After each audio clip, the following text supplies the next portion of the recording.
Divide के बाद multiply. ठीक। तो ये आपका डिवीजन हो गया, एडिशन और फ्लोर डिवीजन, सब्ट्रैक्शन। ठीक। उसके बाद अगर हम मल्टीप्लाई करना चाहें तो किसी भी वैल्यूज को हम आपस में मल्टीप्लाई करके रिजल्ट प्रोड्यूस कर सकते हैं, एस्टेरिस्क सिंबल का यूज करके।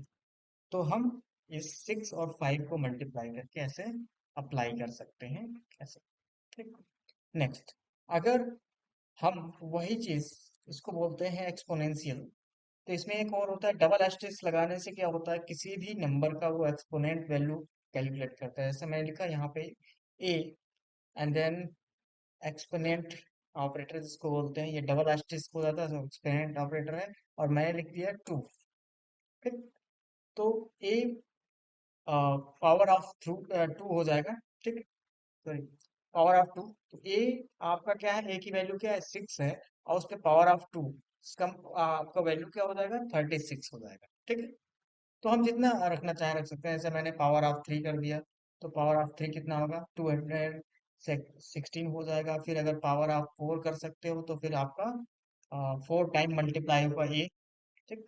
तो 1296 होगा। इस तरीके से आप क्या, ये आपका फर्स्ट वैल्यू होता है, और जो लास्ट में लिखते हैं वो एक तरह से पावर ऑफ उस वैल्यू की, जो ए है उसकी वैल्यू पावर होती है। तो ये आपका power a to the power of 2, a to the power of 3, and a to the power of 4, ये आपका।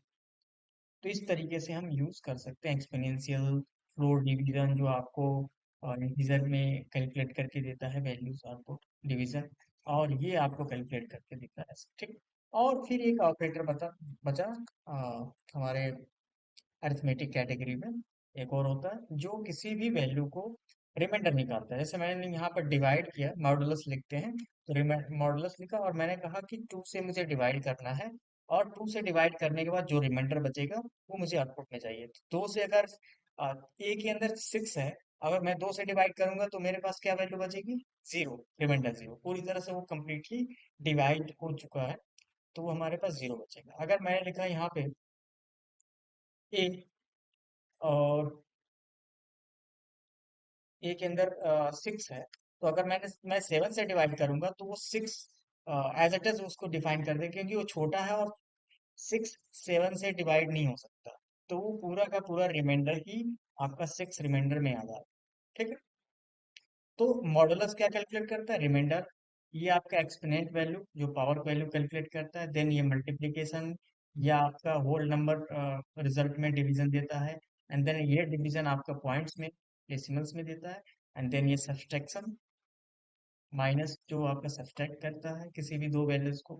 तो इसमें देखो हमको दो ऑपरेंड्स की जरूरत पड़ रही है, कभी भी कुछ भी हम ऑपरेटर्स यूज कर रहे हैं, दो ऑपरेंड्स की जरूरत पड़ती है।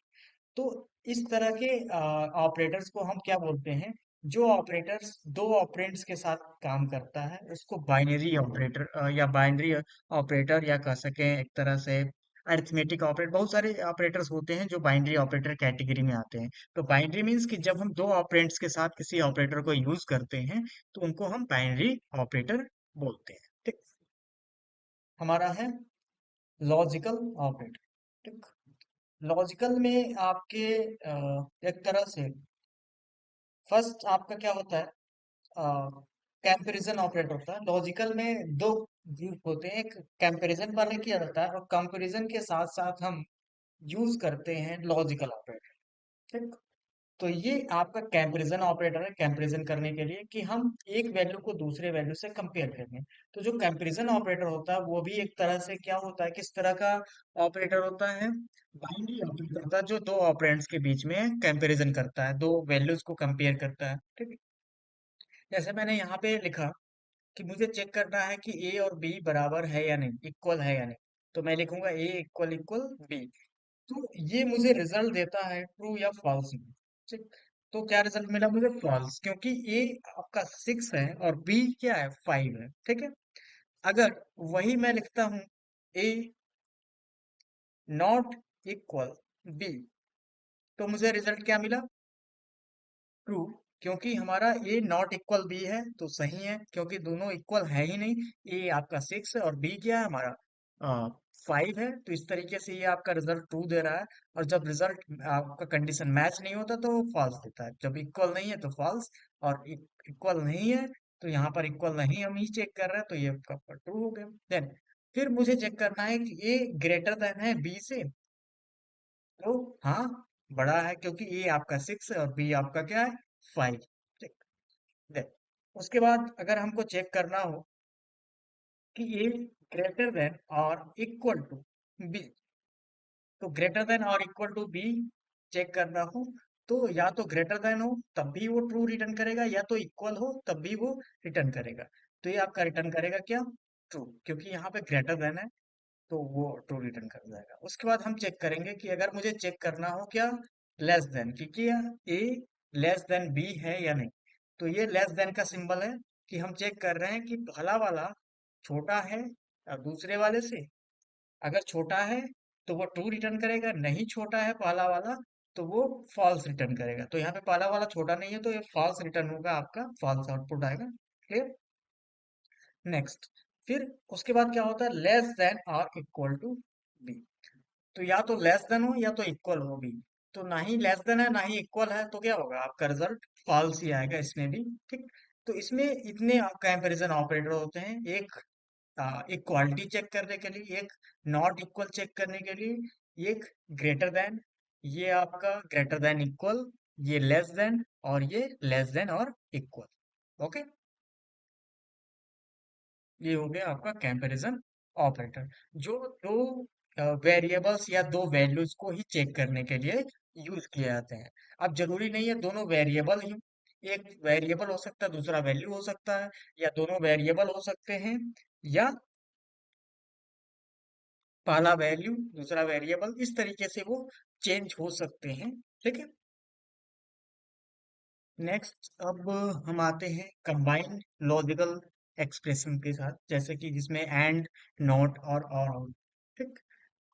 तो ये ऑपरेटर एक तरह से कीवर्ड होता है, जो हम सिंबल नहीं कर सकते, इसको कीवर्ड बोल सकते हैं। ये ऑपरेटर एक तरह से कीवर्ड की तरह से होता है, जिसको दो कह सके कंडीशंस के बीच में लगाया जाता है, दो कंडीशंस को कंबाइन करने के लिए लगाया जाता है। जहाँ मान लो अगर मैंने यहाँ पे एक कंडीशन, ये एक कंडीशन बोला जाता है। ठीक। जो हम कंपैरिजन करते हैं वो एक कंडीशन माना जाता है, जैसे कि मैंने कहा कि ए इक्वल इक्वल 5। ठीक। और मैंने कहा and a less than b. Okay. तो इसमें ये चेक करता है कि अगर ये भी सही है और ये भी सही है, तब जाके आपको क्या रिजल्ट मिलेगा, ट्रू मिलेगा, दोनों अगर सही है। ठीक। क्योंकि अगर दोनों में से कोई एक गलत हो जाता है तो आपको फॉल्स रिजल्ट मिलता है। जैसे कि अब यहाँ पे मैं पहले वैल्यू असाइन कर लेता हूँ 5, ए इक्वल 5, ए एंड बी, ए के अंदर मैंने लिख दिया 4 और बी के अंदर मैंने लिख दिया 9। तो ए इक्वल 4 हो गया, बी इक्वल 9 हो गया। अब मैं यहाँ पे चेक कर रहा हूँ ए इक्वल इक्वल 4 और and a less than b, तो क्या रिजल्ट मुझे मिलेगा, ट्रू, क्योंकि ए इक्वल इक्वल 4 है। हाँ, तो हाँ ए के अंदर क्या है 4 है, पहला कंडीशन ट्रू। देन दूसरा कंडीशन क्या है, ए लेस देन बी, तो ए आपका लेस देन बी है, मतलब ए की वैल्यू 4 है और बी की वैल्यू 9 है, तो ए हमेशा आपका क्या है यहाँ पे छोटा है बी से। तो दोनों कंडीशन ट्रू हुए, जब दोनों कंडीशन ट्रू हुए तो आपका ट्रू रिजल्ट मिला। लेकिन अगर मैंने वही क्या किया, यहाँ पे लिख दिया, ये कंडीशन कुछ और कर दिया, तो ये गलत हो जाएगा, मतलब ये फॉल्स रिजल्ट देगा और ये ट्रू देगा रिजल्ट। ठीक। तो अगर एक फॉल्स हो गया तो क्या रिजल्ट आपका आएगा, देखो फॉल्स आ गया। ओके। ये कंबाइंड रिजल्ट देता है। तो जब तक दोनों आपके मल्टीपल कंडीशन हो, आप यहाँ पे और भी कंडीशन ऐड कर सकते हो, एंड करके एक और कंडीशन डाल सकते हो, तो आप कोई भी लिमिटेशन नहीं है कितने कंडीशन आप कंबाइन करते जाओगे। ठीक।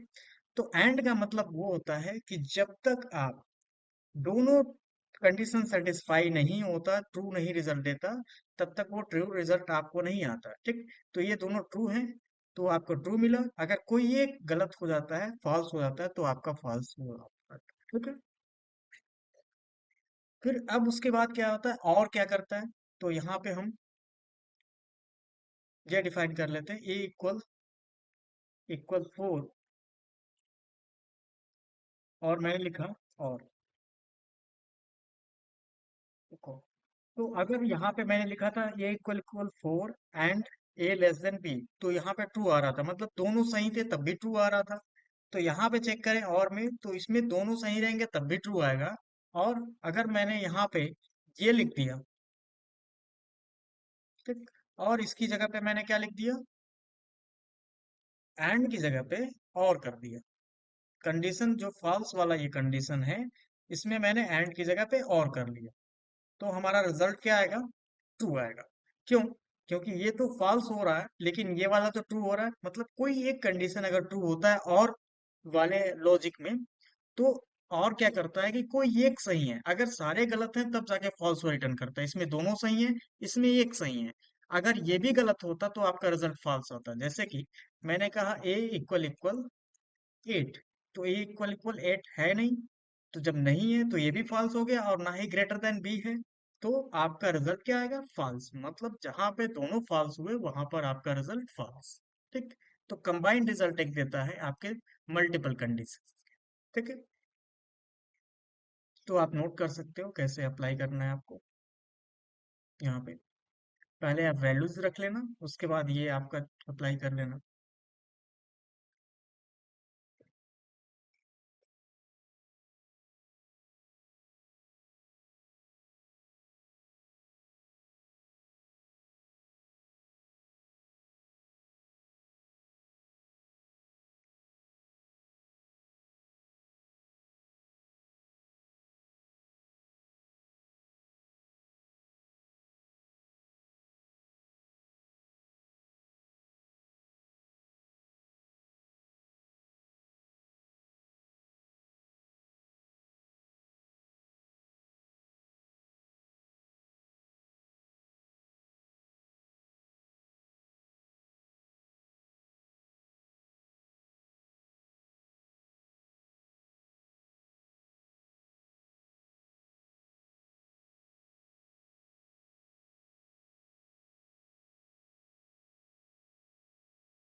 हो गया।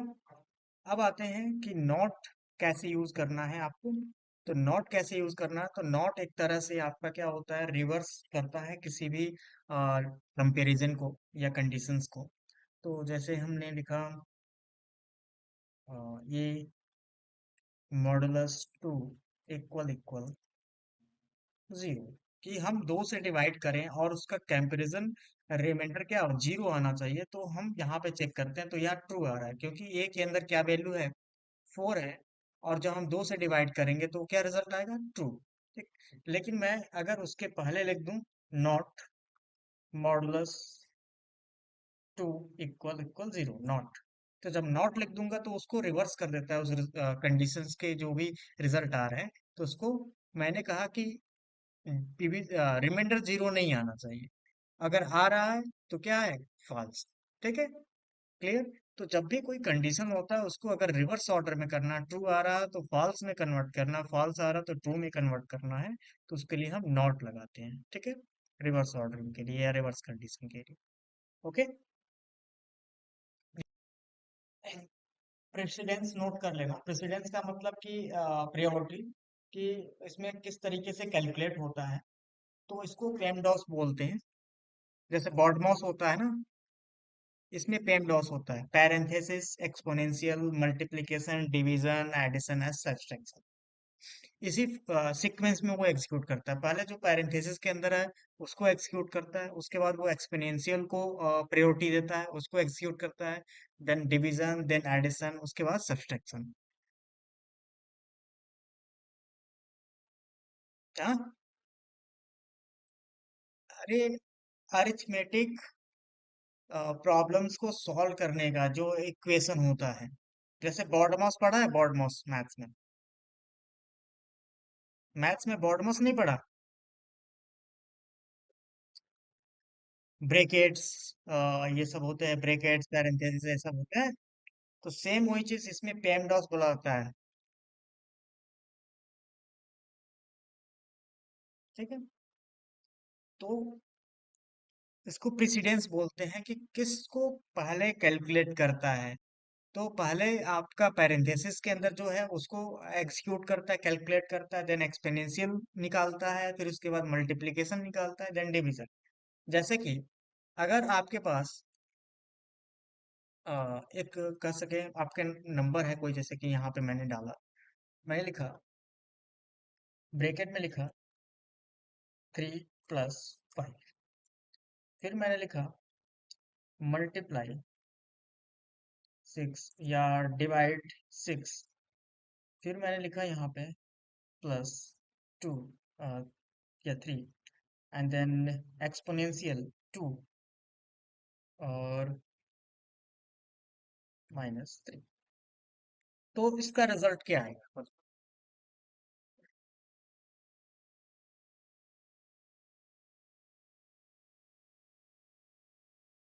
अब वो कैसे कैलकुलेट कर रहा है, पहले किसको कैलकुलेट करेगा ये बताओ। पहले 3 + 7 होगा।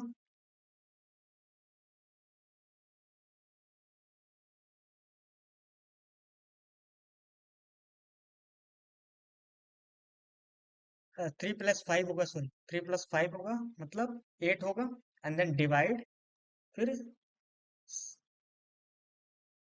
आपका, फिर ये होगा एक्सपोनेंशियल होगा। ठीक।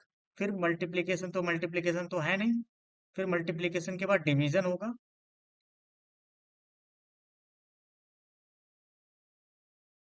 उसके बाद आपका एडिशन होगा, लास्ट में सब्सट्रैक्शन होगा। ठीक है। कैलकुलेट करो। तो हमने पाइथन ऑपरेटर में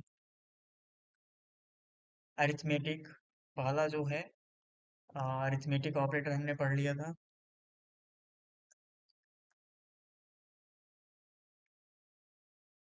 ऑपरेटर। सेकंड जो हमने पढ़ा था कंपैरिजन,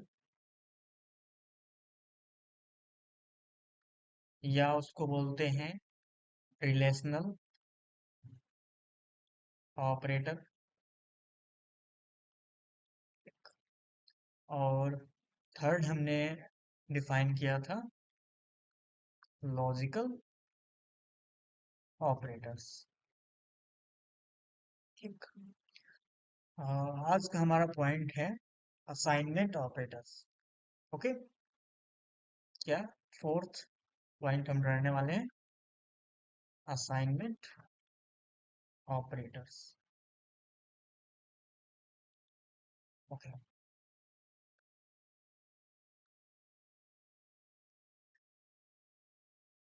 फोर्थ असाइनमेंट ऑपरेटर्स, इसमें और भी ऑपरेटर्स आते हैं, मैं नोट डाउन करा देता हूँ आपको। असाइनमेंट के साथ साथ आपका, मैंने बताया था प्रीवियस क्लास में, आइडेंटिटी, आइडेंटिटी ऑपरेटर्स, ऑपरेटर एक ही होता है आइडेंटिटी ऑपरेटर। देन फिर मेंबरशिप ऑपरेटर, मेंबरशिप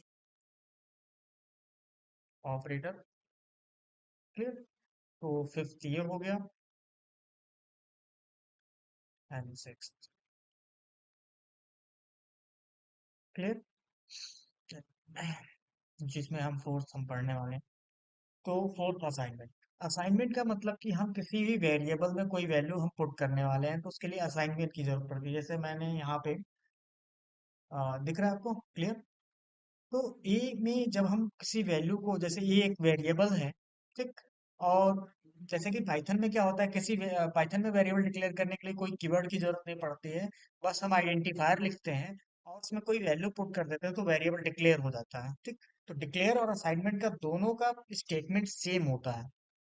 ठीक है। लेकिन जब फर्स्ट टाइम किसी वेरिएबल में कोई वैल्यू असाइन करते हैं तो उसी टाइम उसको डिक्लेयर्ड भी माना जाता है कि वो डिक्लेयर हो गया वेरिएबल। ठीक है। तो ये वेरिएबल इस टाइम डिक्लेयर्ड भी हो गया, और इसमें वैल्यू जो हमने पुट की है किसके थ्रू, इक्वल असाइनमेंट ऑपरेटर के। और डबल इक्वल क्या होता था, कंपैरिजन या आपका रिलेशनल ऑपरेटर माना जाता है। जब हम डबल इक्वल यूज करते हैं तो वो कंपेयर करता है और रिजल्ट में आपको ट्रू या फॉल्स देता है। अगर मैं इक्वल लिखूं तो ये असाइन कर, ठीक है, क्लियर। तो इसको अगर मैं रन करूं तो ए इक्वल 6 होगा, और जब मैं प्रिंट करूंगा ए को, तो हमको क्या रिजल्ट मिलेगा, 6, ठीक। नेक्स्ट डिफाइन करें। लेकिन अगर आपको, जब हम मिक्स करते हैं अरिथमेटिक ऑपरेटर और जो असाइनमेंट ऑपरेटर को जो मिक्स करते हैं उसको हम बोल सकते हैं अरिथमेटिक असाइनमेंट। जैसे कि ए के अंदर ऑलरेडी हमारे पास क्या है, 6 है, और मैंने लिखा ए प्लस इक्वल 1, ठीक, या 5, जो भी लिखा। उसके बाद हम अगर प्रिंट करते हैं इसकी वैल्यू, ए की वैल्यू, तो हमको क्या रिजल्ट मिलेगा, 7, ठीक, क्योंकि पहले 6 था। उसके बाद क्या हुआ, मैंने +1 किया तो वो 6 हो गया, एक ही value.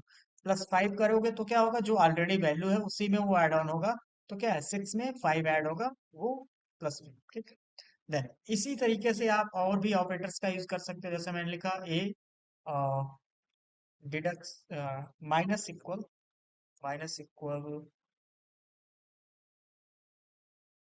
3, and then print again A.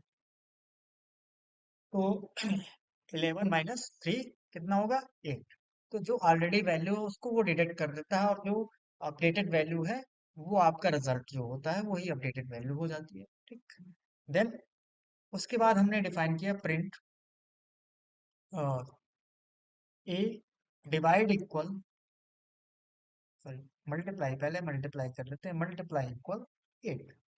Okay, तो मल्टीप्लाई इक्वल 8 हमने किया तो हमारा रिजल्ट क्या आ रहा है कि ऑलरेडी हमारे पास क्या वैल्यू है, यहाँ पे क्या वैल्यू है, यहाँ पे मैं कमेंट में लिख देता हूँ, यहाँ पे अभी करेंटली 6 है। यहाँ पे जब हम प्रिंट कर रहे हैं तो इसकी वैल्यू क्या हो चुकी है, 11, ठीक, 5 ऐड किया। उसके बाद यहाँ पे क्या वैल्यू हो चुकी है, माइनस किया मैंने 8, 11 - 3, 8, और मल्टीप्लाई किया 8 में, तो क्या होगा हमारा, 64। नेक्स्ट अगर मैं डिवाइड कर रहा हूँ तो मैंने लिखा ए डिवाइड इक्वल 5। तो क्या रिजल्ट मिलेगा यहाँ पे, तो प्रिंट करके यहाँ पे चेक कर सकते हो। तो प्रिंट करके मैंने यहाँ पे ए की वैल्यू चेक की, तो देखो यहाँ पे इसको प्रिंट नहीं किया मैंने, 64 आना चाहिए यहाँ पे, 64। और इसका रिजल्ट क्या आएगा, 12.8, 12.8, क्योंकि हम डिवाइड कर रहे हैं। अगर हम डबल स्लैश लगाते तो क्या होता, वही आपका फ्लोर डिवीजन होता, 12 हो जाता, क्लियर। अगर ये होता तो आपका 12 होगा, अगर आपने ऐसे डिफाइन किया तो ये 12.8 आ जाएगा, ओके। तो ये फ्लोर डिवीजन के लिए। नेक्स्ट, फिर उसके बाद अगर मुझे डिवाइड करना हो, और सॉरी, उसका वो देखना हो, क्या कहते हैं, रिमाइंडर निकालना हो कि मुझे कोई नंबर से डिवाइड करना है, उसका रिमाइंडर निकालना है, तो यहाँ पे मैं क्या करूँगा, मैंने लिखा ए मॉडुलस इक्वल 5। तो मेरा रिजल्ट क्या होगा यहाँ पे, तो 5 से अगर 12 में डिवाइड करेंगे तो यहाँ पे आपका 2 टाइम्स में जाएगा और आपका रिमाइंडर बचेगा 2, ठीक है। तो यहाँ पे 2 बचना चाहिए रिजल्ट। तो यहाँ पे हम रन करते हैं तो ये आपका रिजल्ट क्या आएगा, 2, दिख रहा है। तो ये आपका आउटपुट होगा। इसी तरीके से आप डिफाइन कर सकते हो मल्टीपल्स। अब इसके बाद क्या होता है कि आप एस्टेरिस्क सिंबल का भी यूज कर सकते हो, जो आप एक्सपोनेंट निकालते हो। जैसे कि यहाँ पे हमने डिफाइन किया ए के अंदर अभी ऑलरेडी 2 है, तो मैंने लिखा एक्सपोनेंशियल इक्वल 3। तो मेरा रिजल्ट क्या आएगा ए के अंदर, कि 2 3 टाइम्स मल्टीप्लाई होगा और रिजल्ट आना चाहिए 8, तो यहाँ पे मैं ऑलरेडी कमेंट में लिख देता हूँ कि रिजल्ट क्या आएगा, हम रन करा के चेक कर लेते हैं। तो रिजल्ट क्या आएगा हमारा 8। ओके, तो ये हो गया हमारा असाइनमेंट ऑपरेटर।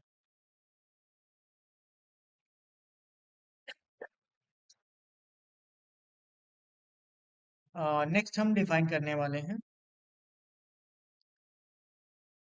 फिर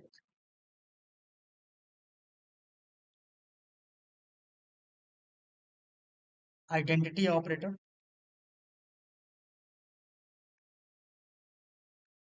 आइडेंटिटी ऑपरेटर, इसमें क्या होता है कि आपके किसी वजह से मैंने किसी वेरिएबल को डिफाइन किया, जैसे मैंने यहाँ पे लिखा ए इक्वल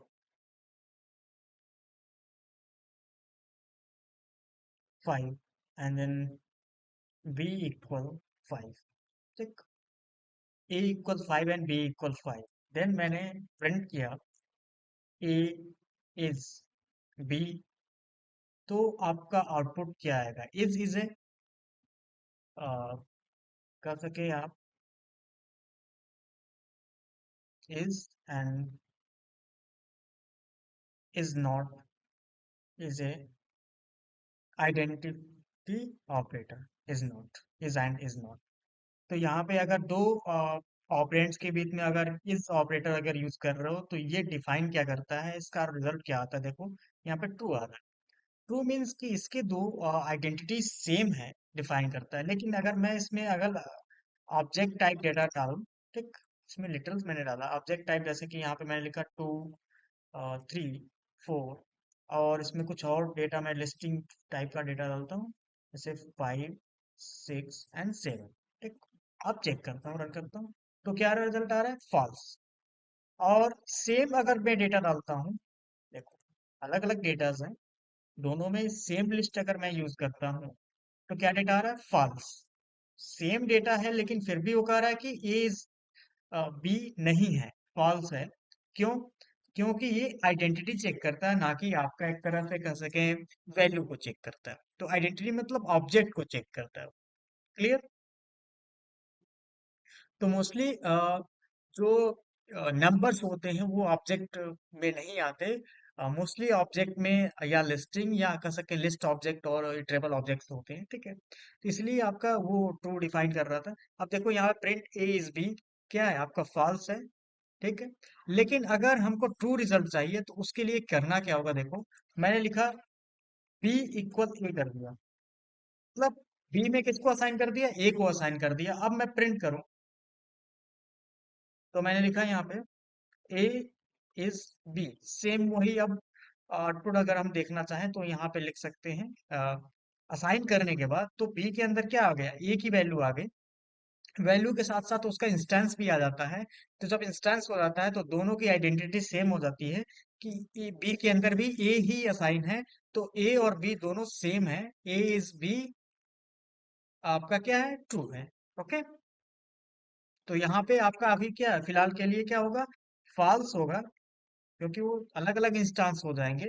और यहाँ पे जब हम असाइन करेंगे उसी वेरिएबल को उसके अंदर, दूसरे वेरिएबल्स को, तो दोनों का इंस्टांस सेम होगा। तो ये क्या होगा? दोनों की आइडेंटिटी सेम मानी जाएगी। ठीक, देन अगर यहाँ पे आपको चेक करना हो रिवर्स ऑर्डर में, तो नॉट यूज किया जाता है, इज नॉट। तो मैंने लिखा ए इज नॉट बी, तो इसका रिजल्ट क्या आएगा? ट्रू आएगा। 6 member ship operator. Okay, membership operator करता क्या है, जैसे कि इसमें क्या क्या आता है, जैसे इसमें मेंबरशिप ऑपरेटर में in and not in. Okay, तो ये आपका मेंबरशिप ऑपरेटर यूज किया जाता है इस तरीके से। अब इसमें जो मेंबरशिप ऑपरेटर है,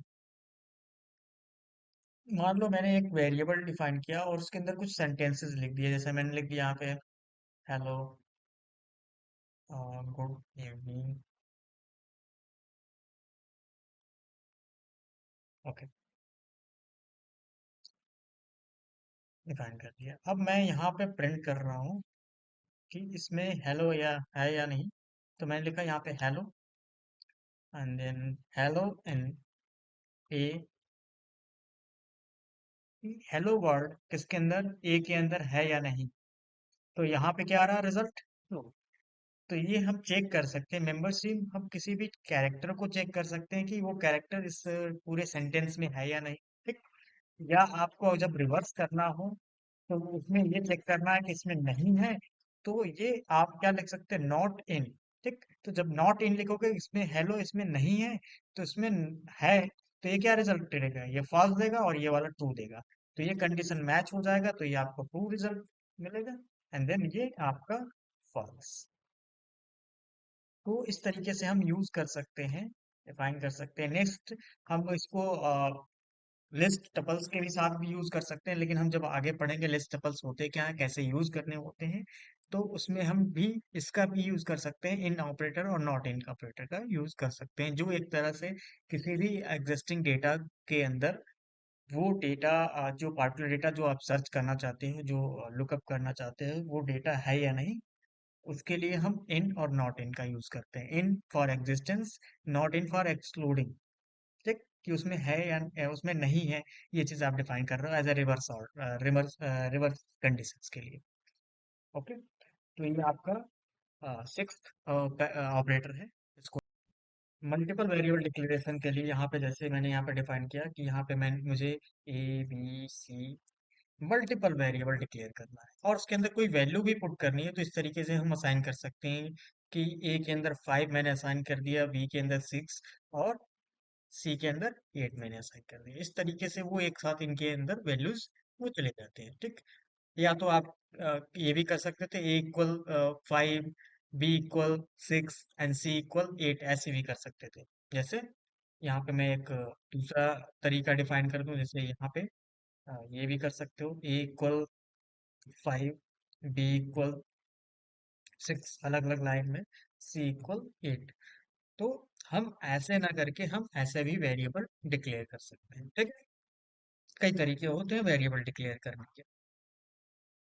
तो ये हम शॉर्ट हैंड में हम इस का यूज करते हैं वेरिएबल डिक्लेयर करने के लिए, ना कि ऐसे। ठीक है। क्योंकि ये आपका सेम सिंगल लाइन में एक मल्टीपल वेरिएबल डिक्लेयर हो जाएगा और उसमें वैल्यू भी आप असाइन कर सकोगे। जब वैल्यू असाइन करना हो तब ऐसे करते हैं। अगर वैल्यू आपको उसमें क्योंकि मोस्टली पाइथन में जब हम डिक्लेयर करते हैं वेरिएबल्स को, तो उसमें वैल्यू ही असाइन करते हैं। अगर वैल्यू ना असाइन करें तो वेरिएबल डिक्लेयर नहीं, जैसे केवल हमने यहाँ पे डिफाइन करके छोड़ दिया, केवल जेड लिख करके छोड़ दिया, तो यहाँ पे एरर आना अ, जरूरी है। क्योंकि यहाँ पे देखो एरर आ गया, name Z is not defined, क्योंकि जेड यहाँ पर डिफाइन नहीं है। डिफाइन तब माना जाएगा जब इसके अंदर कोई वैल्यू पुट की जाएगी। ठीक है। तो अगर मैं प्रिंट करूँ जेड को, तो जेड इज नॉट डिफाइन करके आएगा, क्योंकि जेड कोई चीज डिफाइन नहीं है। अगर मैं जेड लिखता हूँ यहाँ पर, तो जेड डिक्लेयर नहीं माना। तो जब तक इसके अंदर कोई वैल्यू हम नहीं डाल देते तब तक वो डिक्लेयर नहीं मानता। तो यहाँ पे डिक्लेरेशन का मतलब, डिक्लेरेशन के लिए हमको उसके अंदर कोई वैल्यू असाइन करनी जरूरी है। एक कोई ना कोई वैल्यू आपको असाइन करनी जरूरी होता है, और उसमें किसी भी तरह की वैल्यू आप असाइन कर सकते हैं। जैसे फर्स्ट टाइम हमने जेड न्यूमेरिक वैल्यू डाली, सेकंड टाइम मैंने जेड के अंदर कोई भी दूसरी टेक्सचुअल डेटा डाल दिया, जैसे मैंने लिख दिया हेलो। क्योंकि पाइथन एक तरह से डायनेमिक टाइप होता है कि हम एक ही वेरिएबल में हम हर बार नए टाइप्स की वैल्यू को स्टोर कर सकते हैं। तो इसमें मैं फिर दोबारा जेड को प्रिंट करूँ साइन करने के बाद, देखो इसमें उसी में न्यूमेरिक टाइप का भी डेटा रख सकते हो, टेक्सचुअल टाइप का भी डेटा रख सकते हो। लेकिन कुछ ऐसे लैंग्वेज होते हैं जिसमें क्या होता है, एक बार जब हम किसी टाइप्स के वेरिएबल को स्टोर कर देते हैं, डेटा को स्टोर कर देते हैं या उसके टाइप को सेट कर देते हैं, तो दूसरे टाइप की वैल्यूज को वो स्टोर नहीं करने देता है। ठीक है, कंटेनर में। लेकिन यहाँ पे एक डायनेमिक टाइप होता है इससे कंटेनर, तो किसी भी तरह के डेटा को वो होल्ड करता है, न्यूमेरिक। अब आगे चल करके उसमें हम ट्रू और फॉल्स भी स्टोर कर सकते हैं, लिस्ट टाइप का डेटा भी स्टोर कर सकते हैं, जिस तरह के डेटा आपको चाहिए। जैसे मैंने इसमें ट्रू भी स्टोर कर दिया, तो ये ट्रू भी प्रिंट करेगा। ठीक। तो इसमें बुलियन, ये true is a Boolean type. ठीक। तो ये बुलियन टाइप की वैल्यू भी स्टोर कर रहा है नेक्स्ट टाइम में। तो ये इसको बोलते हैं डायनेमिक टाइपिंग। ठीक। तो पाइथन डायनेमिक टाइप को सपोर्ट करता है कि वो हर बार उस कंटेनर में हम नई वैल्यू स्टोर कर सकते हैं।